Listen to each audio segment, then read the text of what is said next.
That's right. Every broken heart is a part of the centerpiece. That's the last line of our intro song, and it is so, so true. Um, every Thursday night at 9 p.m. Eastern, the lights go down and the stories begin. Welcome to the Coven. We are three voices brought together by the unknown. First, there's me, Katie Lynn Wolf. I am our keeper of the stories. I'm a researcher digging into the folklore and the origins of fear to prove that when we understand the past, the dark becomes a little less frightening. Then we have Haley Hansen, who leads us with intuition. Her magic is sensory, all about aesthetics, atmosphere, and the belief that even monsters can be tender if you look at them through the right lens. And finally, we have Rachel Ravensvale. She is our link to the unseen. She keeps her feet on the ground while reaching into the unknown. Practical, honest, and armed with the questions others are afraid to ask, she ensures our search for ghosts stay rooted in the real world. Together, we bridge the gap between history, emotion, and the unexplained. Join us every Thursday night. The door is open and the circle is waiting. Hello, sisters. Hello. Hello. I'm so happy to see you both. And Happy to see you. It feels like it's been a long week. Introduction. Yes. I was like, oh, inside of me was like just bubbling with happiness. Good, good. For each other. I think we definitely have become actually a coven, our little circle. Absolutely. Yes, agreed. Yes. We all bring our own individual magic, I think, to this little group. But we have two kind of fun things coming up over the next couple of days. So tomorrow, yay. Tomorrow is Friday the 13th. So I'm going to tell you a little bit about Friday the 13th and all that stuff. And we'll talk a little bit about Saturday, which is Valentine's Day. What a combination. I know. She said, what a combination. Oh, I know. It's great. I like the best kind of combination. Yeah, it's like having a Friday the 13th in October. It just leads you right into Halloween and everything feels good again. Absolutely. Yes. So we all know people think Friday the 13th is just like an evil day and think of it as a day to avoid black cats and cracked mirrors. But if you look through the lens of ancient witchcraft and paganism, Friday the 13th wasn't a day of bad luck. It was a day of immense power. Before it was branded as evil by the medieval church, this date was deeply tied to the divine feminine, as the three of us are. To understand why the world started fearing this day, we have to look at how the number of the goddess became the number of the witch. Yeah. So in witchcraft, the number 13th is the number of the lunar cycle. While the solar calendar has 12 months, the lunar year actually has 13 cycles. Historically, a coven such as ours was traditionally said to have 13 members, one for each full moon of the year. And so each of the sisters in the coven was responsible for a moon. And so she would kind of lead the coven in the ritual for that particular moon. And it was amazing. And then, I mean, it's kind of like a potluck, you know, whose house are we meeting at? Okay, well then she's going to host the whole night. I'll just bring my cauldron. Soup. Yeah. Soup for all occasions. Soup for all occasions. Absolutely. So the number 13 also represents the biological rhythm of women, which ancient cultures honored as a source of manifestation and creation. To practitioners of folk magic, 13 wasn't unlucky because it broke the order of 12. It was wild because it represented the untamable cycles of nature, which I just love. You know, when we Yes. get down really to the nitty gritty of it, all three of us really kind of, I think, revere nature in our practices. Absolutely. And Absolutely. And We're also- connected to it. We're If we follow the 13-month calendar, it just drives me crazy. The first of every month will be Monday. And there would only be one extra day rather than the lopsided 31-day months and 28-day months and all the chaos. Like, that's always bothered me. When I learned that if you specified the calendar of 13, that everything would be so much more orderly, I was like, no. it would be. But you know, that made too much sense, right? So somebody had to get in there and like, the you know, pot. F with it. Yeah. yeah. So then you go on to Friday and why the two together kind of cause problems. The word Friday comes from a magical source. It is named after Freya, the Norse goddess of love, fertility, and most importantly, I'm going to pronounce this wrong, Seor, a form of Norse shamanic magic.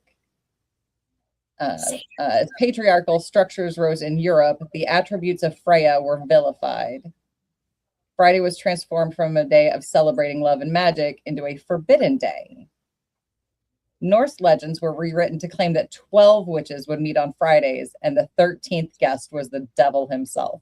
Because, of course, because girls can't just get together without, creating conjuring a demon. Oh, that's just what we love to do. Yeah. So what I found was that by combining the witch's number 13 with the goddess's day, Friday, you get a date that was so potent and so feminine that the establishment of the time felt the need to label it as unholy. But ludicrous. Can't have that. We cannot. Today, many modern witches are reclaiming Friday the 13th. Rather than hiding under the covers, they use this day for manifestation spells, using the extra energy of the 13th to push intentions forward, honoring the dark mood, embracing the shadows and the subconscious, or divination, believing the veil between the worlds is thinner on this specific day. Yes. So, the next time you see Friday the 13th on the calendar, remember that the bad luck is largely a matter of perspective. One person's curse is another person's sacred ritual. Instead of fearing the day, perhaps we should embrace its ancient, untamed energy. Time to celebrate it. Absolutely. Yes. So, in that spirit, should we pull a card for Friday the 13th and see what it's going to hold for us? Yes. Should we also hit on the tonight's show sponsor? Yeah. I can do that. Yeah, why don't you let everybody know who our first sponsor tonight is? While she shuffles. Yes, while you shuffle, I'll do this. So tonight's episode is brought to you by Final Girl, the brand new clothing line from Forever Entertainment featuring the Coven sisters. Yay! Yay! Hell yeah.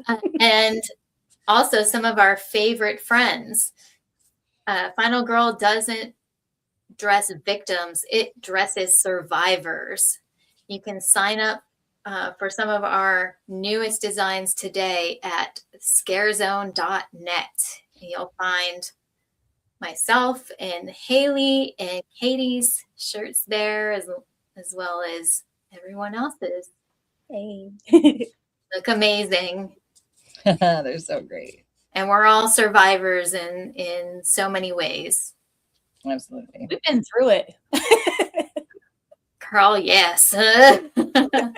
Sometimes we put ourselves through it. Yeah, that's true too.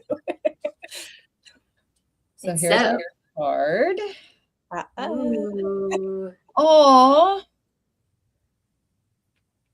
The Cozy Witch. Oh my God. No way. That is an omen, man. It says, take a chance. For each morning is a new beginning. Beautiful. Oh my God. Yes. That just sums it all perfectly. I know. I could not have gotten that if I had tried. So let's see what our book says. Oh, it's the Fool. Hey. That's the correspondence. Meet the Cozy Witch, who barely slept a wink last night because she was so excited by the promise of the new day. Like the Cozy Witch, you too have an adventure awaiting you just outside your front door. When an amazing chance presents itself, take it, because you might regret not doing so later. However, before you go, keep in mind that the world is an unpredictable place. While there's magic to experience, you will inevitably experience some obstacles too. Success is never a guarantee, but success isn't always the point of this journey. Sometimes the self-discovery that happens along the way is the point. Yes. Beautiful. How do you do that? Yeah, jazz hands. Oh, I love it. I love that was our card It tonight. couldn't be like more perfect. I know. So fitting. Makes me happy. Oh, it's Did you guys want to talk about Valentine's Day for a minute? Since Friday is connected with Freya, who is connected with love.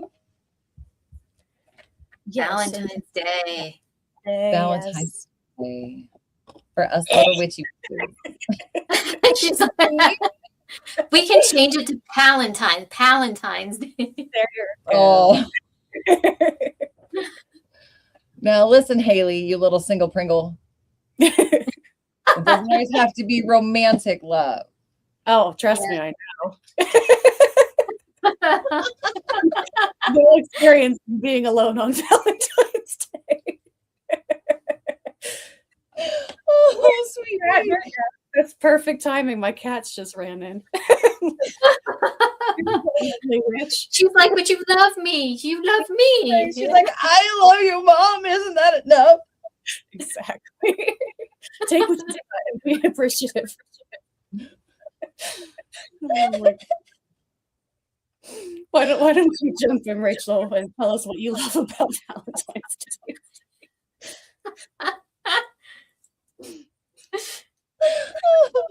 Oh my gosh. Well, in modern witchcraft, the act of celebrating Valentine's Day is less about consumerism and more about intentional energy work centered on love, both romantic and self-directed. Haley. There you go. Witches may perform spells, create altars, burn candles, or craft talismans designed to attract or strengthen love, deepen relationships, or promote self-love and emotional healing, my darling girl. Yes, very much into Yes, we all need that. Yes. So you can do some candle magic, lighting pink or red candles charged with personal affirmations or prayers for connection. You can do altar work, creating a sacred space adorned with symbols of love, photos, heart-shaped stones, feathers, or representations of deities linked to love like Aphrodite, Freya, or Eros. Self-love rituals, especially emphasized by feminist and solitary witches, these focus on inner healing, releasing past heartbreak, and honoring one's own worth outside of partnership. That's what I think.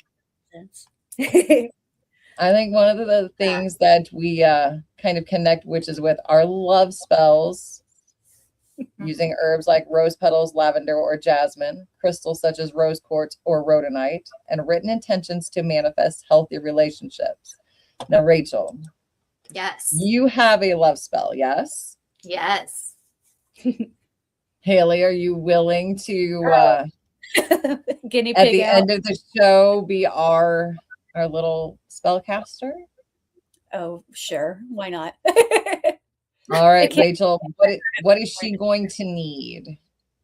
So hopefully you have everything.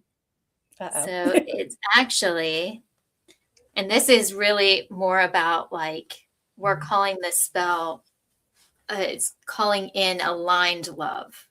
Very So, because we know as witches, trying to make someone love you, That's a no-no. It goes against free will, and Yeah. everybody's got free will. So, I mean, you could try, it's not going to work. So, some of the things you mentioned, exactly like what I have in my hand here. We have a pink candle and a red candle is what you'll need, one or the other. Just a piece of paper. Also a pen, a pinch of cinnamon or dried rose petals, which are both optional, and a fire-safe dish, like a little tiny cauldron. But I do have like example, if you can see it, that's rose petals and cinnamon. And then I've also got my piece of paper and a pen. So essentially what you're going to want to do is set the energy. So it's light the candle and basically say that you want to call in love that is kind, safe, passionate, and aligned with your highest good. And you want to call in love.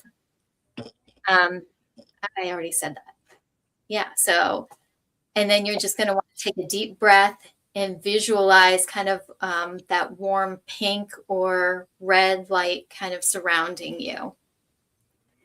And so then you want to write in the intention on the piece of paper that's like qualities, not a name. For example, emotionally available, loyal, passionate, communicative, spiritually aligned. And then you want to fold the paper sort of like towards you. And then as you draw, that's kind of like drawing love in, like you want to draw it towards you. So then when you want to like hold the paper in your hand, sort of imagine how it feels to already have this love in your life. So, and you not kind of longing for it, but gratitude, like for having that kind of love in your life. And then you'll sprinkle either a little cinnamon for attraction and rose petals for love on the top. And you say, as I am whole, love flows to me. As I love myself, love finds me. And then you basically seal it, place the paper under the candle, or safely burn it in the dish if you want to sort of release. That's like a release style magic. And then let the candle burn safely for a while, never unattended, obviously, safety first. And then close with harm to none, this or something better comes to me. Beautiful. And it's simple, sweet, and it can be all about like even self-love. It doesn't just have to, be trying to attract someone. Because I think if you focus on yourself a lot more, then you're sort of aligning with the universe to bring you somebody who will love you for you. Absolutely. That's my little spell. That's great. Thank you so much. Yes. And we see our guest joined us. Yes, absolutely. Haley or Rachel, do you guys want to introduce him? Tonight we have Michael Sheridan, who is a filmmaker and has some awesome projects coming out that he'd love to tell us about. Hi, Michael. Welcome to Coven. Hi, Michael. Hello, how are you? Thank you for letting me join you. Absolutely. Thank you for joining us. Yeah. We can't wait to hear about everything that's going on for you. How did you first get into filmmaking, Michael? Yeah, I mean, the key thing to mention is that I'm part of a group called Route 22 Filmworks that's based in the Lehigh Valley here in Pennsylvania. And we have a film festival that we do every year. And the first big deadline is coming up on February 28th, which is our early bird deadline. So we just want to make sure we're getting the word out there so people know that they can start submitting, get their film submitted. Because that's the cheapest time to submit. we're probably not the most expensive film festival around, but that's our first key deadline. And the whole film festival is about celebrating local filmmaking. And when I say local filmmaking, that means like people making their shorts on no budget. Students, a lot of the colleges that are around in the Lehigh Valley have submitted to our festivals in the past. This is our 4th year. And we really just like getting the word out there to anybody who's making a film to submit to Route 22 Filmworks, which you can find on Film Freeway. Now, when you say local, is that just Pennsylvania? Is that within like 50 miles of you? It's we initially started as just in the Northeast Pennsylvania, but we've expanded it since then because we weren't getting a lot of submissions if we kept it so limited. So when I say local filmmaking, it's really like it's the Pennsylvania and the neighboring states of New York, Ohio, Maryland, Delaware. And we kind of use the phrasing of local because it's really like a lot of the films that are made by local groups, small groups that are all over the place. But we found that in a lot of ways, none of them ever seem to know they exist because like there's not a lot of communications. Everybody kind of gets into these little covens, as it were, of film groups, and they don't really kind of interact with each other as much as you think they would. So that's kind of when we say local filmmaking, that's what we mean. It's just really no budget. You're doing it on weekends, or you're doing it for the love of making film. Excellent. So, what sorts of films have you worked on? Do you pick a specific genre, and that's kind of like what you like to do, or are you open to scripts of kind of any genre? I like pretty much everything, but I think for the most part, some of them tend to kind of get into weird places. I did make one of my shorts is a short film called Boxes, and it's really the whole story is kind of metaphorical of a character inside a room that's just boxes, which kind of represents the inside of someone's head and how you kind of organize your thoughts. It sounds a lot more weird than I think the film actually is. But I'd also done, and I've worked on a lot of other projects with other people. And I just find any kind of genre or anything that I can do to be entertaining, as long as it's something I'm learning something from when I'm doing it. I pretty much enjoy it. Excellent. Yeah.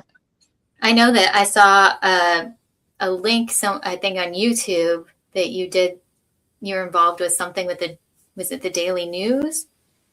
That's actually my day job. I work for the New York Daily News.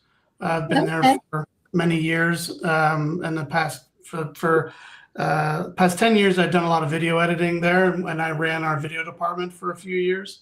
And it was actually during that time that we were doing all sorts of video projects, and one of them happened to be a ghost hunt that we did. I'm forgetting where it was, but it was in downtown Manhattan at a theater. I think I saw that it was the Latea Theater. Is that? Yeah. Right? It was this big. It was kind of like it was like, I think it was at some point it was a church, but it was like this very big place that had. It was huge. It was a huge place. We only focused on the theater part when we did the ghost hunt, which was very fun. And there was these two sisters who were from Long Island who were psychic, or at least I should just clarify, who believed themselves to be psychic, and we went there and we actually had some fun interactions. Mostly, it was like we did the flashlight thing. We kind of left it out and asked questions and see if they'd interact with it, which it did appear that it did seem to respond while we were there. And there were and something we did. I forget the name of the spirit box. We used that. Fabulous. Yeah, and that seemed to kind of come up with some interesting stuff. It was a really fun experience. Yeah. Was there a point that you thought like, oh my gosh, okay, this is not normal? Like was there activity or something that you thought like, hey, wow, this is.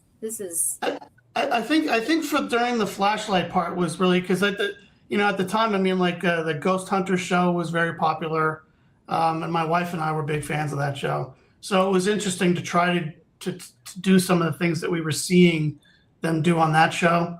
And that was the flashlight one was the one that really seemed to work because, I mean, it appeared to work. I don't claim to know one way or the other how true any of this stuff is, but the light did respond, and it could have been coincidence. It could have been an actual interaction, and I thought it was cool. Yeah, that's awesome. Absolutely. After like kind of documentary stop filming, did the activity kind of did it seem like to settle down while you were there? Or it did. Like we were there. I'm trying to think how long we were there for, like 3 or 4 hours. And there was sort of like a peak period of time, and then it kind of quieted down by the time we were finished. And they were mostly like, they were about, I think there was a total of 6 of us there. And we kind of moved into different areas.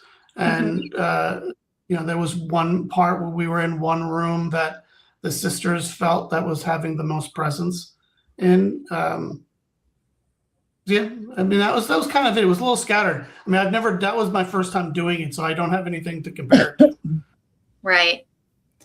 Yeah, because obviously the shows where ghost hunters and stuff is very, they do a lot of editing and they methodically take you through an investigation from start to finish. Yeah. I think a lot of us said it is kind of like you go where you feel it, right? Or you go where you think the activity is happening, or people have experienced activity. Mm-hmm. Have you ever had like experiences like in homes or anywhere else? Yeah. Paranormal. Yeah. Well, I mean, and when I was younger, I used to walk to school every day, and there was a very long period of time where I used to see something that I used to believe something was following me. That was the first time I ever remember actually experiencing something like where it was there was something I was seeing that I couldn't understand or explain. And it was usually always something across the street. It was very much the same every time. It was something across the street that would be like moving between the trees that I would see.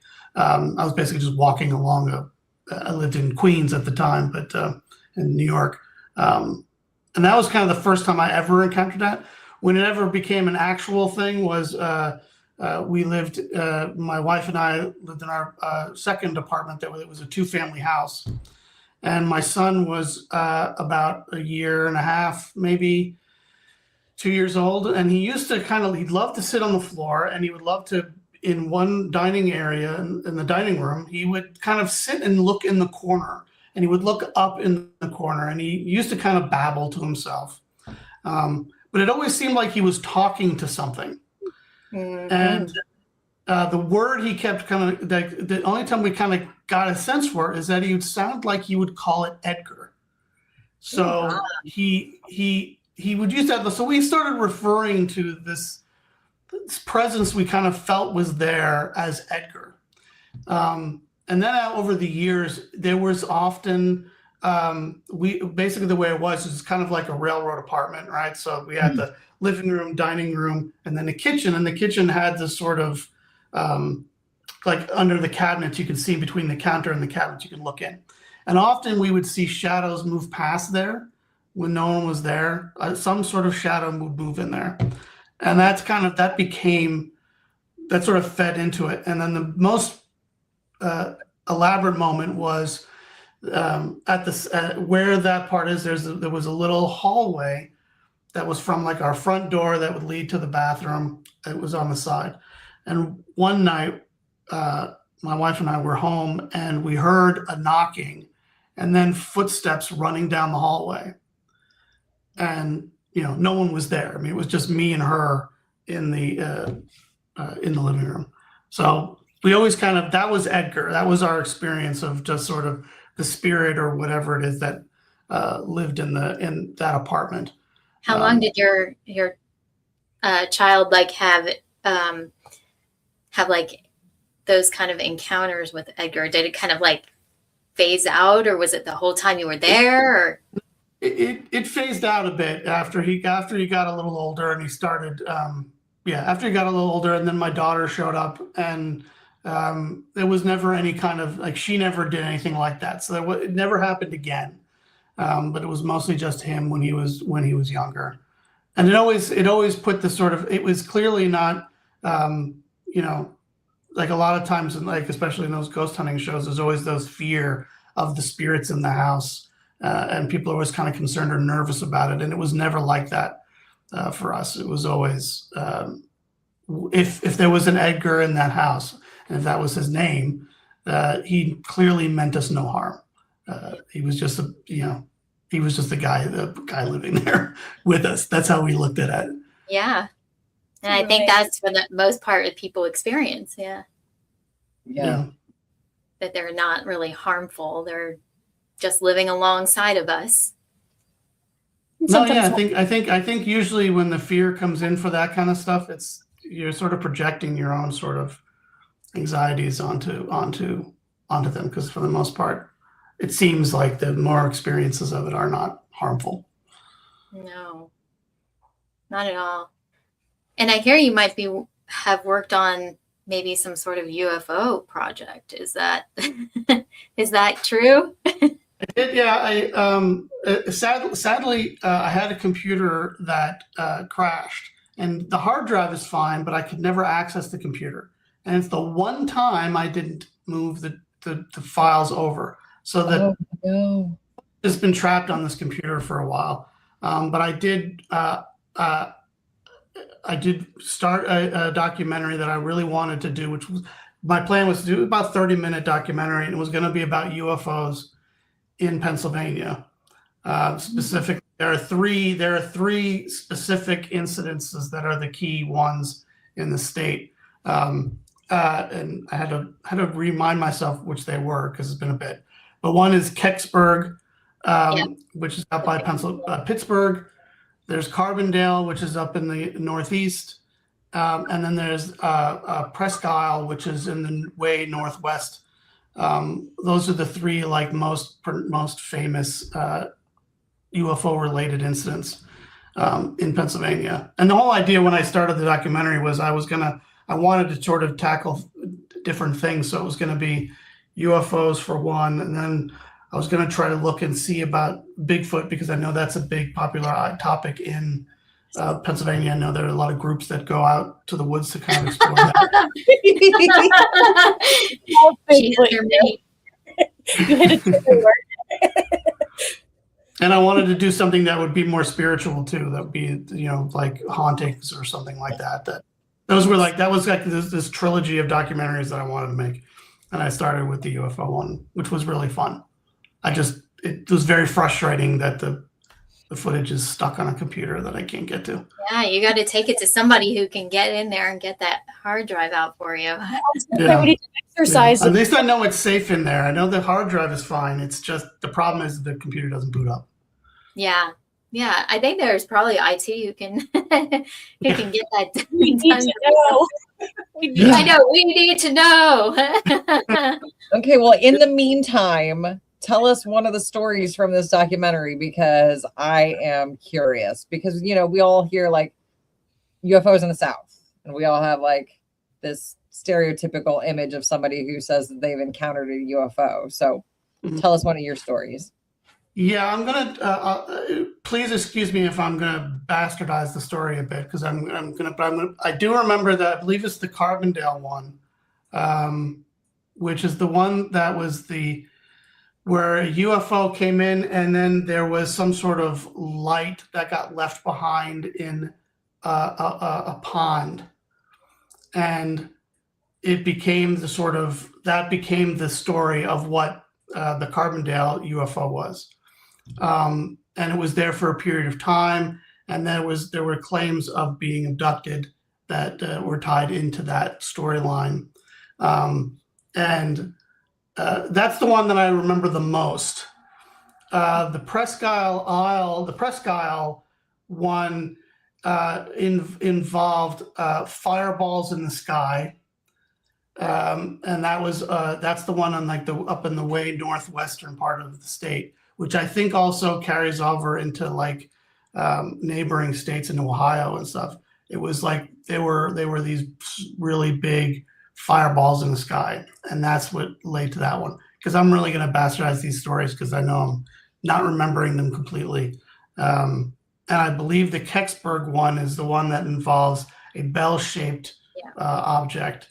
And almost every one of them is relates to government cover-up of how they were sort of hidden away. Like there's I think it's the Kecksburg one where they kind of slipped in and they took the UFO and slipped it away. There's a similar. The story kind of goes the same for Carbondale, where there was military involvement to try to hide what actually happened. There's also some claims that that the light that everybody reportedly saw was actually a lantern that a teenager threw into the pond. And the Presque Isle one, I don't remember what the official story with that is supposed to be. I think it's some kind of where a missile was breaking apart or something like that, and that explained what it was.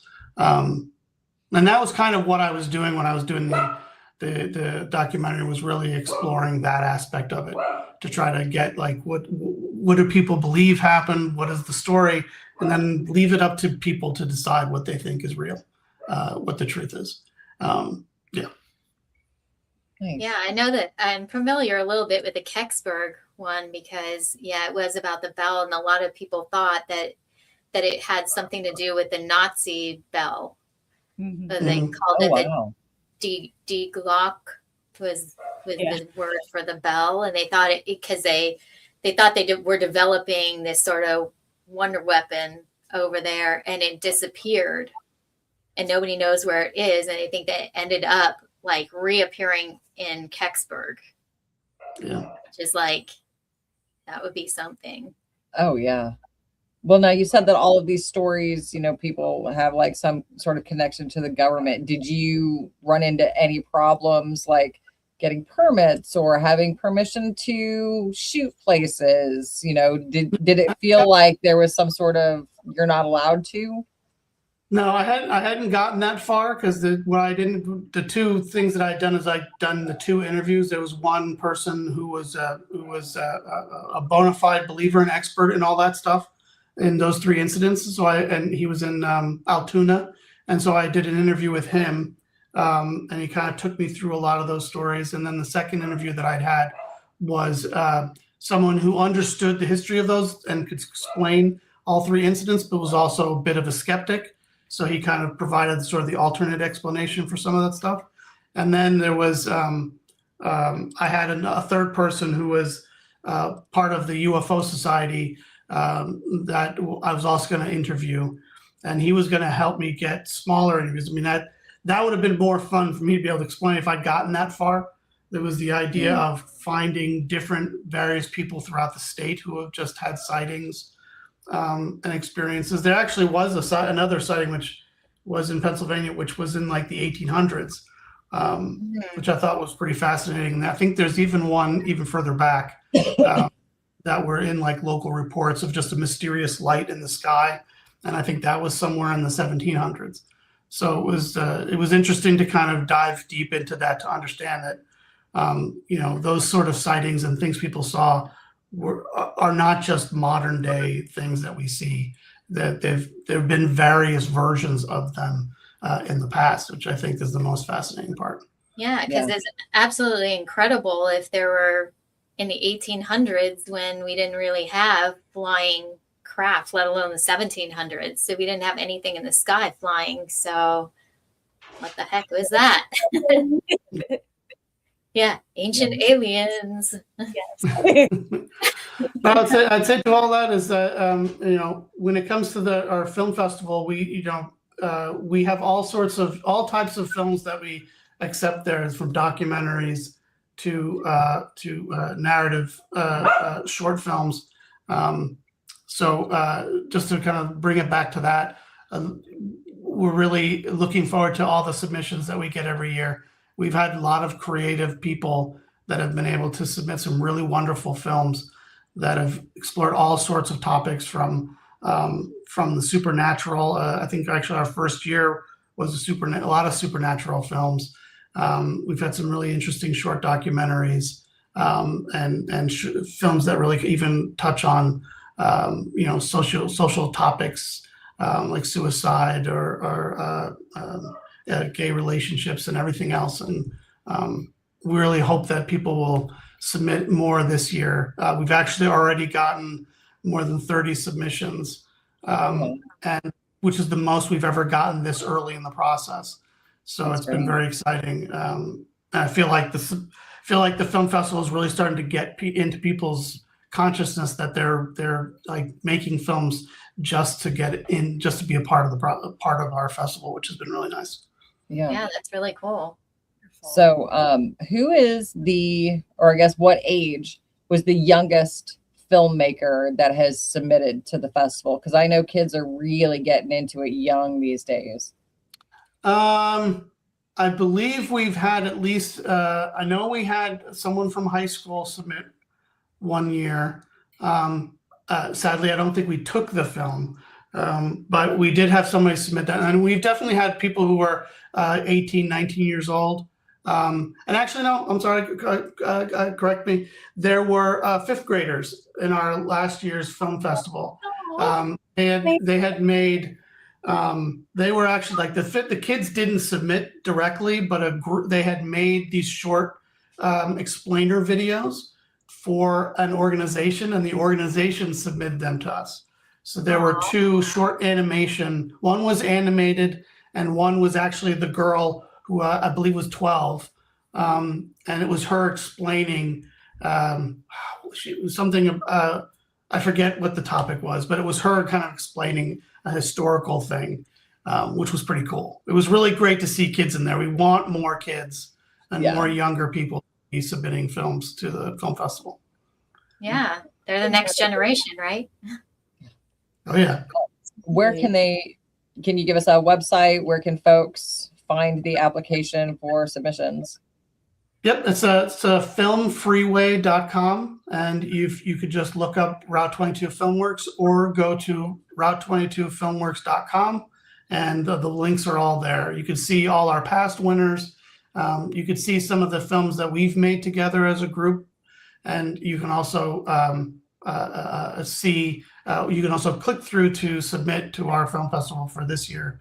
And also, if you're feeling inclined, we sell t-shirts. So you can get a t-shirt if you want to. Awesome. And what are the actual festival dates? Good one. Good question. It is August 22? August 22nd. I was going to say, that's my birthday, so good day. Yeah, it shifts every year. So I know one year it was 23rd, and then it was 24th. So it's always that same weekend at the Ice House in Bethlehem, which isn't, we don't conduct it at a movie theater because we were invited by the Ice House, which is a community-owned building in Bethlehem, Pennsylvania. But it's a really beautiful place. We have a nice big screen. And I think it's a really fun event. And it's really, I think we do the best we can to make it as welcoming as we can and make it as fun and entertaining and give the filmmakers a chance to meet each other. We give prizes at the end to some of the top films.